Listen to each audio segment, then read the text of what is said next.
Meus irmãos, minhas irmãs, brasileiros, minhas irmãs, meus irmãos, gente querida do Amazonas, essa cornetinha tem seu valor, viu? Eu, sempre que volto aqui, eu tenho, assim, o orgulho de ser brasileiro. Talvez vocês não saibam que tesouro vocês hoje tomam conta e como é importante que o Brasil entenda a preciosidade de tesouro que é a Amazônia brasileira e o estado do Amazonas. Deixa eu dizer para vocês, como quem vem de fora, sendo um bom amigo e cidadão honorário do estado do Amazonas. Daqui saem 8 de cada 100 produtos industriais que o Brasil produz. Veja, não é pouca coisa.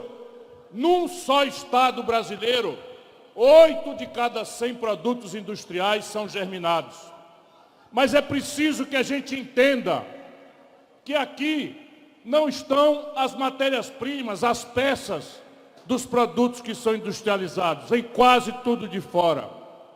Também não está aqui o mercado comprador dos eletroeletrônicos extraordinários, das motocicletas que se produzem aqui. Esse mercado é fora do Amazonas. Então vejam bem, para a gente conversar, aquilo que interessa que a gente converse. O barulho da corneta, o foguete, tudo isso é alegre. Mas a política não pode ser barulho, ódio, paixão despolitizada. A política é a hora que nós nos reunimos, em que o pobre é rigorosamente a única hora que o pobre é igual ao rico. O negro é igual ao branco, o indígena é igual ao japonês que migrou para o Brasil. A única hora em que nós somos todos iguais é na hora da democracia e na apuração do voto da população na nossa eleição. A política serve para isso. Os políticos no Brasil, por média, tem muita exceção, roubaram tudo, roubam tudo, até mesmo a política. Se nós percebermos, a política agora parece que é um negócio deles e não do povo brasileiro. Por isso, eu começo falando do polo industrial do Amazonas, do polo industrial de Manaus. Se a matéria-prima não é daqui, se o mercado também não é aqui, como é que nasce uma indústria e como é que sobrevive uma indústria aqui? Tem que ser pela política. E nós, os brasileiros que pensamos na unidade nacional, organizamos, e eu digo nós, porque eu fui ministro da integração, e a última renovação do polo industrial de Manaus, dos benefícios fiscais, foi assinada por mim, ainda no governo do presidente Lula, quando eu fui ministro no primeiro governo. Deixa eu explicar para vocês por que é que a gente precisa prestar atenção nisso. Porque emprego, cada vez mais, é a coisa mais desesperadora para a juventude e para o homem maduro e para a mulher madura. Deixa eu dizer para vocês aquilo que vocês estão sentindo, mas eu, como espécie de médico, olhando o nosso corpo nacional doente, eu quero fazer um diagnóstico, eu quero examinar a doença do Brasil. Meu irmão, minha irmã do Amazonas, o Brasil hoje, de cada 100 trabalhadores, 70 ou estão abertamente desempregados ou empurrados estão para a pior informalidade da história do Brasil. A elite não sabe o que é informalidade, boa parte de vocês sabem. Sabe o que é informalidade? É uma jornada semanal de trabalho de 60 a 70 horas, sem direito sequer ao descanso remunerado para ir ao templo agradecer a Deus pela nossa luz, pela nossa saúde. A informalidade significa trabalhar de sol a sol 14, 15 horas por dia, sem direito a salário mínimo, sem 13º, sem férias remuneradas, e a população brasileira está adoecendo mentalmente. Hoje a saúde mental do brasileiro médio está comprometida como nunca aconteceu. Muita gente aqui sabe o que eu estou falando. A busca por remédio para dormir, por psicotrópico, remédio de faixa preta para poder ter paciência, ter paz para sustentar, é consequência disso. Mas se tudo isso já não fosse grave, meu irmão, minha irmã, nós não podemos carregar uma pedra no coração, no lugar do coração. Eu estou preocupado, é que daqui 15, 20 anos, 50 milhões de irmãos e irmãs nossas pobres vão chegar na velhice, sem poder sair para a rua, batalhar, trabalhar, e não vão ter cobertura nenhuma de nenhuma aposentadoria. 50 milhões de pessoas estão condenadas a esse futuro trágico, quando a dor chega, a doença chega, o preço dos remédios sobe, e o cidadão e a cidadã envelhecidos não vão ter nenhuma proteção. Isso é o que se está produzindo nesse país. Por isso, trata-se de uma missão, nós protegermos os empregos que temos. Nós precisamos avançar em criar empregos, trabalho, produção, mas não podemos começar levando bola nas costas, gol contra, como estão fazendo, destruindo o polo industrial de Manaus para atender a corrupção dos lobbies, dos grupos de pressão, boa parte deles estrangeiros. Não duvide, meu irmão, do que eu estou falando. Eu sou uma pessoa muito responsável. O Brasil está inteirando 11 anos pela primeira vez em 120 anos de história sem crescer nada. Nesses 11 anos nasceram mais de 25 milhões de pessoas. Ora, se o bolo não cresce e a quantidade de boca precisando comer aumenta 25 milhões, é a miséria, é a pobreza que se generaliza e se agrava nas favelas do Rio de Janeiro e nas palafitas de Manaus. Não é possível, porque o Brasil era o país que mais crescia no mundo. O Brasil crescia 7% ao ano durante metade de um século. E crescer significa emprego, condição de melhorar salário, condição de arrecadar mais imposto para financiar uma saúde que preste, uma educação que prepare o filho da pobreza e da classe média para a disputa da luta do trabalho, que é cada vez mais dura. Se não cresce, não tem salário, não tem emprego, não tem imposto, não tem saúde, não tem segurança, não tem educação, e é isso que o Brasil está vivenciando agora. E eu ando por aí perguntando, para eu mesmo tentar responder, ora, pelo amor de Deus, se o céu, abençoado pelo Cruzeiro do Sul, da nossa tradição cristã, é o mesmo, se o chão é mais generoso e rico do que jamais foi, porque no passado o Brasil não sabia do petróleo do pré-sal, agora tem petróleo, a gente besta como nós não contar, o Brasil não conhecia a sua província mineral, o Brasil não sabia plantar nada nas plagas do centro-oeste, o cerrado era um deserto econômico, o Brasil não conhecia a sua província mineral, terras raras, minerais sensíveis, cada qual mais valioso. O Brasil não tinha entendido ainda o poder de enriquecer da biodiversidade dos nossos diversos biomas, o mais importante dele é a Amazônia. Ora, se o céu é o mesmo, o chão é o mesmo, agora ainda mais generoso, e o nosso povo é o mesmo, por que que o Brasil crescia como nenhum país do mundo e agora faz 11 anos que não cresce? Essa é a pergunta que nós precisamos fazer nessas eleições. O Brasil parou de crescer, não é por erro de Chico, Maria ou Manel, não é com ódio e paixão despolitizada, como os dois candidatos que estão aí, explorando a boa-fé do nosso povo, fazendo.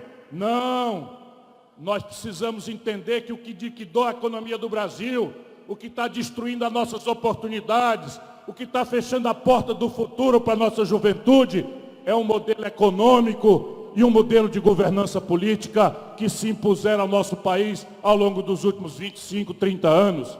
Nesse país todo mundo tem prejuízo, o agricultor, o pecuarista, o comerciante, o industrial, mas os bancos nadam em dinheiro, cobrando a maior taxa de juros do planeta Terra. E eu digo a vocês qual é a consequência disso. Sabe qual é a consequência disso? Hoje, de cada 100 famílias, e isso é o que nós temos que discutir e resolver. Não conversa fiada de fascismo, comunismo, que não bota comida no prato de ninguém, nem gera emprego, nem salário para ninguém. Hoje, irmão, hoje, minha irmã, 77 de cada 100 famílias brasileiras estão no recorde do endividamento. 66 milhões e 600 mil pessoas estão humilhadas com o nome no SPC. Eu, quando falo assim, muita gente que eu vejo balança a cabeça, cada um se sentindo o pior dos homens, a pior das mulheres, humilhado, recebendo aquela ligação telefônica de número desconhecido, venha pagar sua conta, senão nós vamos tomar sua geladeira. O povo brasileiro não virou caloteiro do dia para a noite. Isso é consequência disso que eu estou falando a vocês.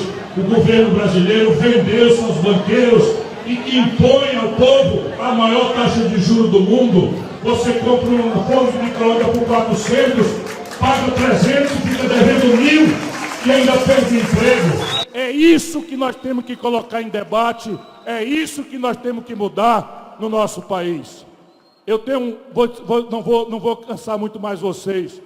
Eu tenho me lembrado muito nos últimos tempos de uma frase de um dos maiores cientistas da história da humanidade.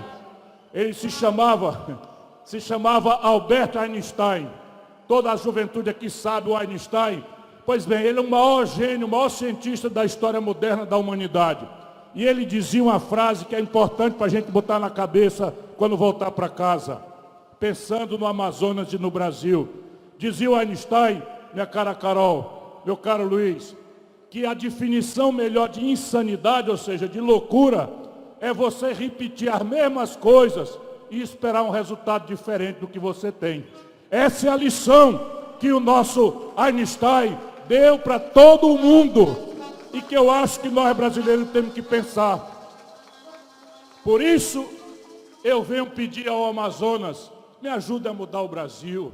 Eu venho pedir a todo o povo, lá da Cabeça do Cachorro, lá do Alto Solimões, lá da nossa linda, da maior festa popular depois do Carnaval do Rio de Janeiro, senão o Lupe me cobra, eu preciso unir o Brasil, não é por modelo de governo e de poder, eu preciso porque o nosso país está se suicidando como nação. 14 milhões de jovens hoje no Brasil nem estudam nem trabalham e têm o desejo justo de consumir as coisas, de ter um telefone celular, um tênis de marca, essas coisas que a gente fica na propaganda da televisão, compre, compre, compre.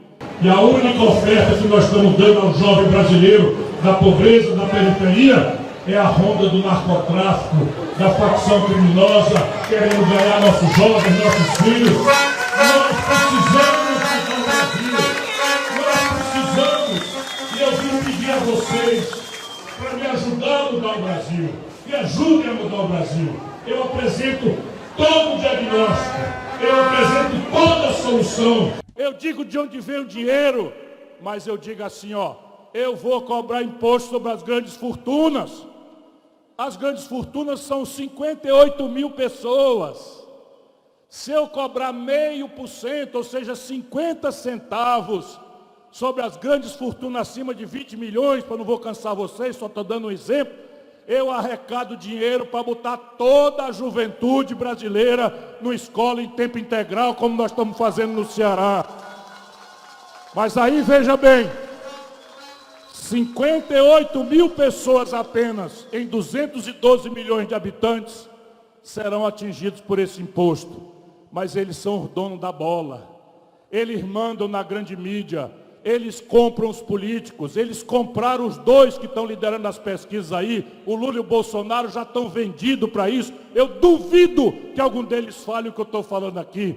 Duvido, com todo o respeito que eu possa ter, especialmente ao Lula, que eu infelizmente vi se corrompendo. Ele era uma pessoa do nosso lado, mas bandeou-se para o lado de lá, pelo gosto do poder, pela tara do poder, e não tem nenhum escrúpulo, como vocês do Amazonas já devem saber.